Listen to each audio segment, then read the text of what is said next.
మాట్లాడుతున్నారు. యార్లగడ్డ వెంకటరావు. ధన్యవాదాలు అధ్యక్ష.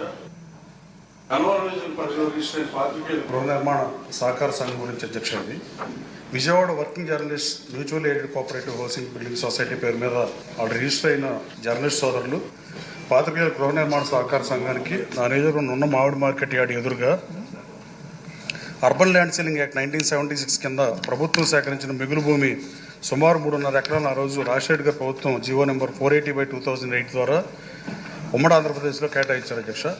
తర్వాత హైవే బైపాస్ వచ్చిన దృష్ట్యా 1 ఎకరం 30 సెంట్లు దాంట్లో పోయింది అధ్యక్ష.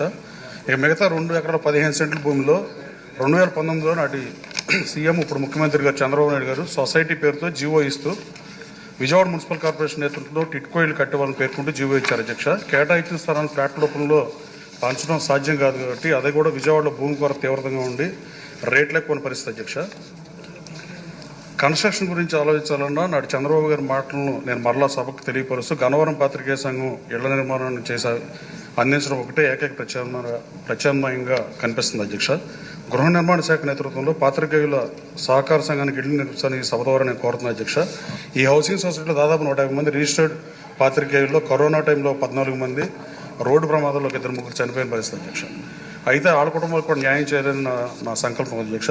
ఈ క్రమంలో కొద్ది కాలానికి 19లో ఎన్నికలు రావటం, వైసీపీ అధికారంలోకి వచ్చిన 5 సంవత్సరాలు పాత్రికేయ మిత్రులకు సహాయం చేయలేదు అధ్యక్ష. గత వైసీపీ ప్రభుత్వం అనేక మంది పాత్రికేయుల మీద అక్రమంగా కేసులు పెట్టి కక్షాలను కూడా దిగింది అధ్యక్ష. గత వైసీపీ ప్రభుత్వ హయాంలో పాత్రికేయులకు నిర్ణయించిన ఈ స్థలం కొంతమేర ఆక్రమణకు కూడా గురైంది అధ్యక్ష. నేను మొన్న ఎంఆర్ఓ గారిని తీసుకెళ్లి నేను పరిశీలించి ఎన్టీఆర్ జిల్లా కలెక్టర్తో కూడా మాట్లాడి ఆ సైట్స్ సర్వే చేపించి తొలగిస్తున్నాం అధ్యక్ష. పాత్రికేయుల గృహ నిర్మాణ సహకార సంఘంలో అన్ని పత్రికలు ఎలక్ట్రానిక్ మీడియాలో చేస్తున్న పాత్రికేయుల సభ్యులుగా ఉన్న వాళ్ళకి 17 ఏళ్లుగా నిరీక్షిస్తున్న దీన్ని వాళ్ళకి కేటాయించాల్సిందిగా గౌరవ మంత్రి గారిని కోరుతూ, అలాగే రాష్ట్ర వ్యాప్తంగా ఉన్న జర్నలిస్ట్ సోదరులు కూడా రెక్కాడదిగా ఉండి ఒక్కడిసలో చాలా మంది ఉన్నారు అధ్యక్ష. వాళ్ళకి పేరోలు కూడా లేని పరిస్థితి అధ్యక్ష. చాలా ఛానల్స్లో కానీ చాలా చిన్న పేపర్లలో వాళ్ళ కోసం ప్రభుత్వం ఎలాగో పేద ప్రజలకు ఇళ్ల పట్టాలు ఇస్తుంది కాబట్టి గ్రామాల్లో 3 సెంట్లు, పట్టణాల్లో 2 సెంట్లు ఇస్తుంది కాబట్టి గ్రామాల్లో 4 సెంట్లు, పట్టణాల్లో 3 సెంట్లు జర్నలిస్ట్ సోదరులకు కూడా కేటాయించమని మంత్రి గారిని, ముఖ్యమంత్రి గారిని కోరుతున్నా అధ్యక్ష. మెడికల్కి సంబంధించి అధ్యక్ష, గన్నవరంలో ఇంటర్నేషనల్ ఎయిర్పోర్ట్ ఉంది, హెచ్సిఎల్ ఉంది, అలాగే పారిశ్రామిక కేంద్రంగా ఉంది అధ్యక్ష. 3 మండలాల్లో 75 పంచాయతీలు, 3 లక్షల జనాభా ఉండడానికి ఆ సిహెచ్సి సెంటర్ చాలా ఇబ్బందిగా ఉన్న పరిస్థితి అధ్యక్ష. దాన్ని కోల్ ఇండియా చైర్మన్ గారితో మాట్లాడి కొంత సిఎస్ఆర్ ఫండ్, అలాగే గ్రామ పంచాయతీ నుంచి, ఎంపీడీ నిధుల నుంచి కొంత కేటాయించి దాన్ని అప్డేట్ చేస్తే ప్రయత్నం చేస్తున్నాం అధ్యక్ష. వివిఐపీలు వచ్చిన ఇంటర్నేషనల్ ఎయిర్పోర్ట్ దగ్గర ఏ దేశంలో ఫ్లైట్లో అయినా ప్రయాణికుడికి ఏమన్నా ఆరోగ్యం బాగోకపోతే దగ్గరలో ఉన్న సమీప ఎయిర్పోర్ట్లో ఫ్లైట్లు ల్యాండ్ అయ్యే పరిస్థితి అధ్యక్ష.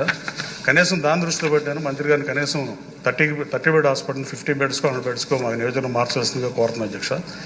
అది కొంచెం అవమానం కూడా అధ్యక్ష. ఇంటర్నేషనల్ ఎయిర్పోర్ట్ దగ్గరలో ఆసుపత్రి లేకపోవడం. దయచేసి ఈ నిధులు కేటాయించాల్సిందిగా నేను కొంత 3-4 కోట్లు సిఎస్ఆర్ని తీసుకొస్తున్నాను అధ్యక్ష. మిగతా డబ్బులు ప్రభుత్వం నుంచి కేటాయించి దాన్ని అట్లీస్ట్ 50 బెడ్ హాస్పిటల్గా అప్గ్రేడ్ చేయాలని మీ ద్వారా మంత్రి గారిని కోరుతున్నాను అధ్యక్ష. ధన్యవాదాలు అధ్యక్ష.